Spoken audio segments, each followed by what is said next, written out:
We really have no excuse but to really think outside the box and come up with ways to improve our interaction with patients as well as the interdisciplinary team. Now, if we look at the evolution of pharmacy, it's one of the most changing professions. The role of the pharmacist in the 50s was basically just dispensing and compounding. But as the decades proceeded, we can see that with the advancement of technologies as well as the new pharmacy practice models that were introduced, this has opened up really a great and vast majority of things that we can do. In the 60s, we find that the compendium of pharmaceuticals only included about 400 medications, but now it's close to 4,000, if not beyond that. In the 60s, we found that there was a focus on the distribution systems so that we don't just look at the drug product, but shift away towards the patient. I think in the 90s, one of the most important things that happened for us was the pharmaceutical care model that really focuses on the patient as well as outcomes and allows the pharmacist to take the responsibility of the outcomes related to drug therapy. And in 2000 and beyond, we find that there's so many different systems that were introduced. We focused again on medication safety, and we shifted away from the blame factor to a more systems fault, so that we involve the system that we develop within our institution in the processes and the outcomes when we talk about medication safety. The use of the various technologies, whether it's within the healthcare or outside the healthcare field, has also supported this. And I think automation is one of the areas, as well as robotics, that can help really free the pharmacist to basically focus more on the patient. So pharmacy practice, we look at increased safe medication use through safer and more efficient medication use systems. We improve drug therapy and patient outcomes through increased and expanded roles for pharmacists in the interdisciplinary team. We provide professional rewards through credible role within various settings, including administrative and academic communities. So we really have included both the distribution as well as the non-distribution and patient focus in the way we are practicing. And there is a great revolution right now, and I think we get most of our practice from the US, as well as other parts of the world, but we find that most of the changes that occurred in the pharmacy field have really developed within the United States. So consistent with King Fahd Medical City mission and vision, the pharmacy aims to provide pharmaceutical care by offering high quality, innovative, and cost-effective clinical and distributional services. And basically our vision is to become fully automated so that we free our pharmacists to become more involved with the patients as well as with the other interdisciplinary healthcare team members in order to improve the outcomes and safety within the inpatient setting as well as the outpatient setting. Of course, by doing this, we'll become really a role model for others to learn from us within the region and hopefully become a great place for pharmacists to practice their profession. Now, the medication use process is probably one of the most complex systems. There's a number of processes that are involved. There's a number of communications and a number of individuals that really play a role in manipulating the medication that's being, in the end, given to the patient. There's a prescribing, transcribing, dispensing, administering, and monitoring. And each of these steps really has a great risk with regards to the possibility of medication errors or a miscommunication that can lead to a fatal outcome, whether it's associated with a morbidity or even a mortality. And what we plan, of course, when we do our studies with regards to the models that we practice, is to minimize as much as possible the medication errors that reach the patients. And of course, we aim to have zero defects in the system, but there's always a possibility that it can occur. So whatever model or mechanism that we can add to the system that will reduce the possibility of harm is really worth whether it's contributing time or a budget or involving a new system, it's really worth the outcome of improving medication safety. Now, the good thing is we actually studied what we had already in the institution. We had our baseline data when it comes to medication errors, and we looked at the various steps within the medication use process. Of course, the literature is conflicting with the data that we have, but we know that this is due to the underreporting at the different stages. So we found a significant amount of prescribing errors, and this is just due to the pharmacists being the number one individuals that really tend to report medication errors.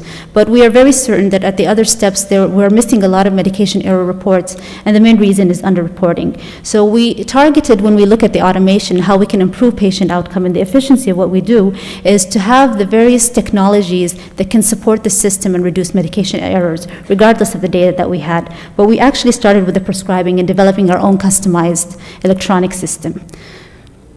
Of course, in the literature, if you look at it, of course, whatever harms the patient is what is administered at the end. So we also looked at the barcode technology and the ability of incorporating it and integrating it within our system.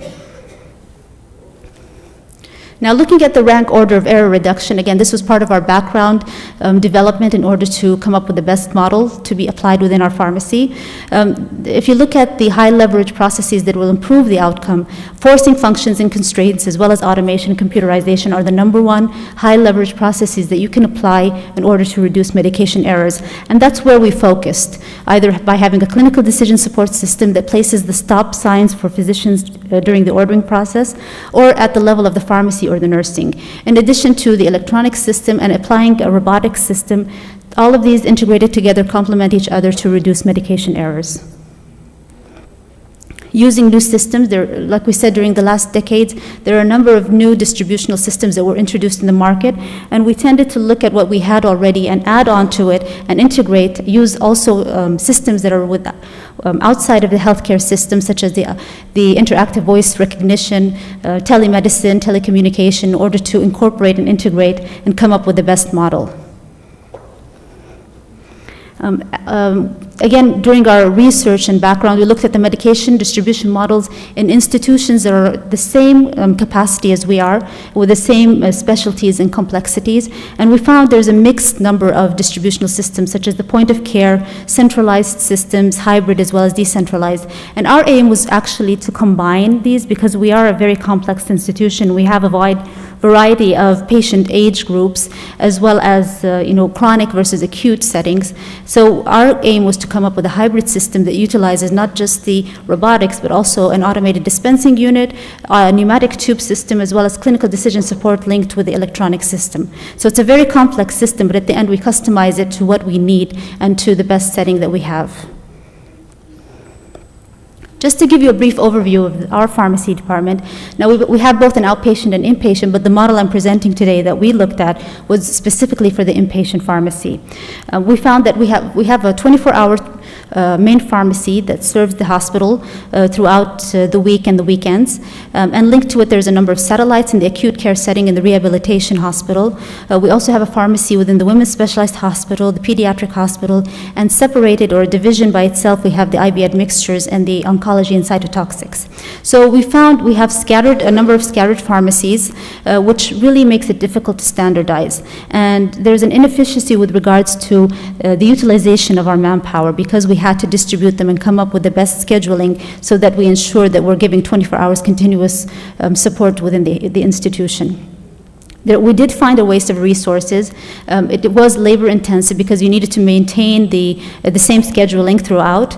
There was a significant pharmacy nursing miscommunication and a high risk of medication errors.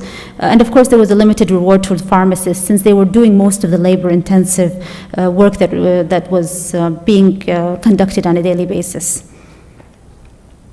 This is the traditional pharmacy setting within the inpatient. You have the medications within specific cabinets that are distributed in bins, and these are prepared as a unit of dose so that you send them ready to be used by the nurse to administer to the patient. Of course, we have a pediatric population, which makes it difficult, and this allows nurses to manipulate a lot of the medications. We try, again, to avoid this with our future model. And with the introduction of our robot, we kind of eliminated all of this labor-intensive workload that falls within the pharmacy as well as the nurses, so that most of the functions that happen in the inpatient are automated through this robot. We also looked at the traditional open shelves that we had. There's a lack of accountability, as well as lack of utilization of space adequately, and we came up with the best model that would suit us, which is the incorporation of automated closed e-shelves. Our model that we chose and the type of automation helped in improving the packaging mechanism, since the robot, instead of being done by the pharmacist, it's being done by the robot. It not only packages, but it also barcodes it for us and has it ready to be used, whether it's stored within the robot or it's stored within the units in the automated dispensing unit. Everything is barcoded and ready for the point of care, barcode utilization by the nurses, so that you ensure that the 5 rights reach the 5 rights of medication administration for the patients. Storage, there's accountability. Dispensing no longer has to be done by the pharmacist or the technician, it's done by the robot. And there's this sophisticated inventory management that monitors both the expiry of medications as well as what should be fulfilled within the unit. And of course, the work efficiency, and most importantly, we were looking and aiming for medication safety. Now, we are lucky that we have 2 units of AutoBox and the AutoFile as well as the pill picker, which allows us to do 2 simultaneous types of workflows at the same time, so that we ensure that there is no discrepancy with regards to our workflow on a daily basis. All of the medications are serialized so that they can be returned through the robot if not used, and therefore we have no wastage. It's a highly sophisticated system, and what we did is we actually experimented, and we came up with new ways of doing what we usually do in a better way, actually. And we introduced new methodologies so that the company itself actually learned from us and came up with new ideas for the utilization of this highly sophisticated system. We looked at our workflow and we came up with actually several workflows, and we're experimenting with them. But what we're doing is we're trying to maximize the utilization of what we have with regards to robotics. In addition to, we have the automated dispensing units in the unit, and we also have, again, the traditional compounding mechanism because we have pediatric populations.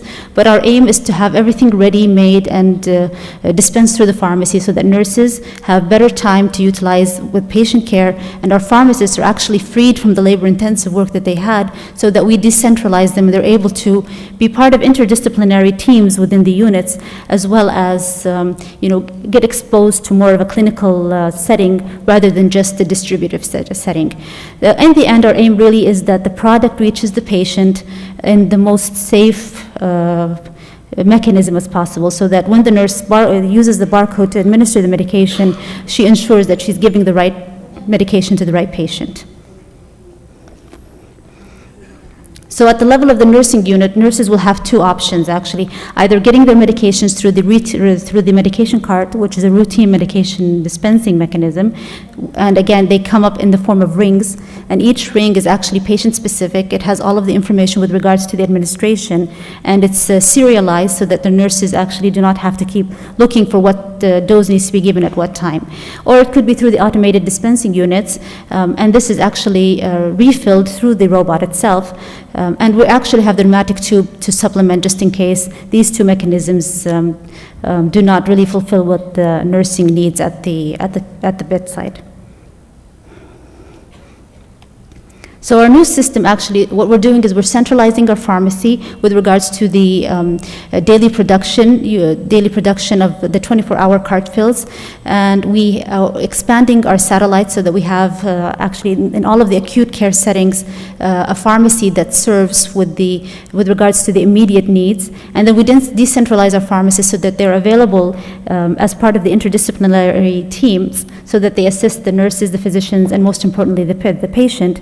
And we're keeping our oncology unit and our IV admixture. This is our next phase. We will also automate them so that we have a fully automated pharmacy, and we have pharmacists that really are being better utilized using their clinical skills rather than using their physical skills. So we are improving our standardization, our efficiency, or better utilization of our resources, and improving, most importantly, the medication safety. And we have pharmacists that are feeling the reward of their profession. And with that, I'd like to thank you.